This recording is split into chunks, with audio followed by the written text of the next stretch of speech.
প্রচুরক বের করার জন্য প্রথম শুধু দুইটা মান দরকার হইতেছে শ্রেণীব্যক্তি আর গণসংখ্যা। এই দুইটা মান দরকার। শ্রেণীব্যক্তি, একটা শ্রেণীব্যক্তি এখানে দেওয়া আছে 40 থেকে 44, 45 থেকে 49 এই শ্রেণীটা, আর গণসংখ্যা এখানে দেওয়া আছে, দুইটা দেওয়া থাকবে।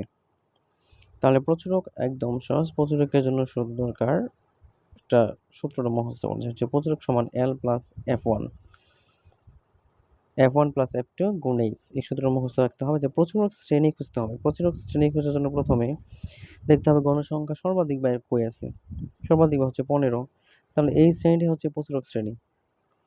তাহলে মধ্যকে বলা ছিল যে প্রচুরক L হইতাছে শ্রেণীর নিম্ন সীমা। প্রচুরক শ্রেণী 15 যে গণসংখ্যা আছে এর শ্রেণীটা হচ্ছে প্রচুরক শ্রেণী। তাহলে L এর মান হইতেছে 50, কারণ L হচ্ছে প্রচুরক শ্রেণীর নিম্ন সীমা। F1 হইতেছে আমি যেই বরাবর প্রচুরকটা পাইলাম এই প্রচুরক থেকে, অর্থাৎ 15 থেকে 9 বাদ দিতে হবে।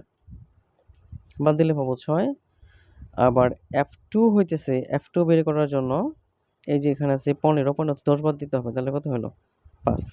আবার বলতেছি F1 বের করার জন্য গণসংখ্যা যে গণসংখ্যার জন্য প্রচুরক পাইছে এই গণসংখ্যা থেকে আগেরটা বাদ দিতে হবে, অর্থাৎ 15 থেকে 9। এবং F2 এর জন্য যে গণসংখ্যা পাইছে এটা থেকে পরেরটা বাদ দিতে হবে, 15 থেকে 10 বাদ দিতে হবে।